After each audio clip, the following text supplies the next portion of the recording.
Hi viewers, welcome to Car Information Tamil. So இந்த வீடியோவில் நான் இன்சூரன்ஸ் பற்றி பேச போகிறேன். காரோட இன்சூரன்ஸ் பற்றி பேச போகிறேன். இந்த இன்சூரன்ஸ் வந்து ரொம்ப இம்பார்ட்டன்ட். ஏன்னா இந்த காருக்கு ஃபுல் வேல்யூவே அதுதான்.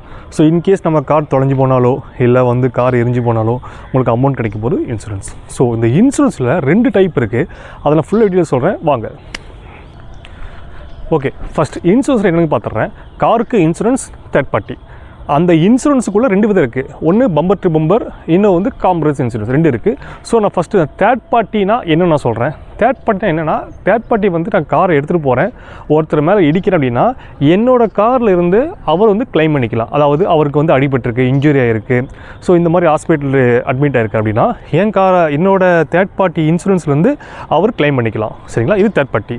இது தேர்ட் பார்ட்டி வந்து இப்போது கொஞ்ச நாள், அதாவது ரீசெண்ட் 1 or 3 years முன்னாடி தான் வந்து இது மேட்ரி பண்ணாங்க. ஸோ இது வந்து காஸ்ட்டு பார்த்திங்கன்னா அதிகபட்சம் வந்து 2000-3000 rupees ஆகும், அதுக்கு மேலே ஆகாது. இது தேர்ட் பார்ட்டி இன்சூரன்ஸ். ஸோ அதனால் நீங்கள் தேர்ட் பார்ட்டி மஸ்ட்டு நீங்கள் போட்டு தான் ஆகணும்.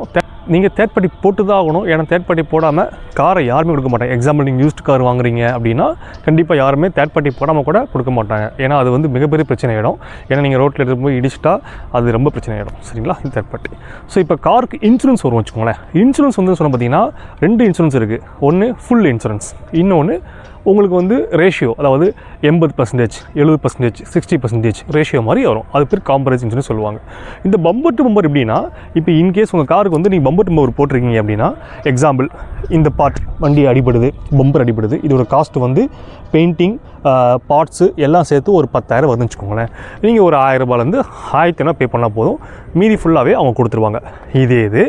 இதே வண்டி உங்களுக்கு வந்து கிட்டத்தட்ட வந்து ஒரு 1 lakh செலவு வருது இடிச்சு அப்படின்னா, நீங்களும் அப்போயும் 1000 ரூபாய், அதிகபட்சம் 1000 பே பண்ணால் போதும், மீதி எல்லாமே உங்களுக்கு இன்சூரன்ஸ் பார்த்துப்பாங்க. இதுதான் பம்பர் டு பம்பர். சரிங்களா?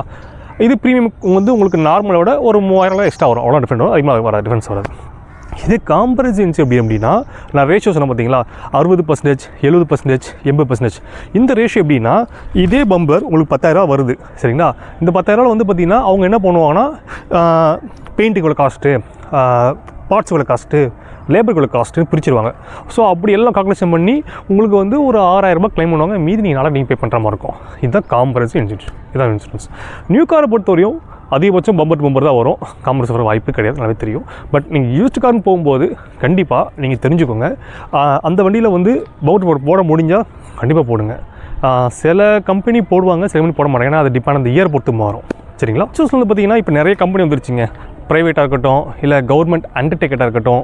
ஸோ டிஃப்ரென்ஸ் வந்து பார்த்திங்கன்னா உங்களுக்கு 2000 ரூபாய் டிஃப்ரென்ஸ் இருக்கும். ஆனால் இதில் யார் நல்லா பண்ணுறாங்க நீங்கள் தெரிஞ்சுக்கணும்னா அதான் ரொம்ப முக்கியம். சரிங்களா? கிளைம் வந்து உடனே டக்குன்னு ஃபோன் பண்ணி ஏதாவது ரேஷ் பண்ணுறாங்கன்னா டக்குன்னு வரணும். அந்த மாதிரி யாருக்கான்னு பார்த்தீங்கன்னா இப்போதைக்கு எல்லாருமே வர ஆரம்பிச்சிட்டாங்க. ஏன்னா இப்போ வந்து நிறைய பேர் காம்படிட்டிவ் வந்துட்டாங்க, ஆக்வா இருக்கட்டும், ஸோ நிறைய வந்து எல்லாமே இப்போ கொஞ்சம் மாறிட்டாங்க. அதுக்கு இன்சூரன்ஸ் வந்து இல்லாமல் காரை ஓட்டாதீங்க. அது ஓட்டினீங்க அப்படின்னா ஸோ உங்களுக்கு வந்து வேல்யூவே கிடையாது காருக்கு. இன்சூரன்ஸ் பற்றி நான் மோர் கிளாரிட்டி கொடுத்துருக்கேன். உங்களுக்கு இன்கேஸ் டவுட் இருக்குது அப்படின்னா கமெண்ட் பாக்ஸில் போடுங்க. இன்னும் இன்சூரன்ஸ் பற்றி டீப்பாக நான் சொல்கிறேன் உங்களுக்கு.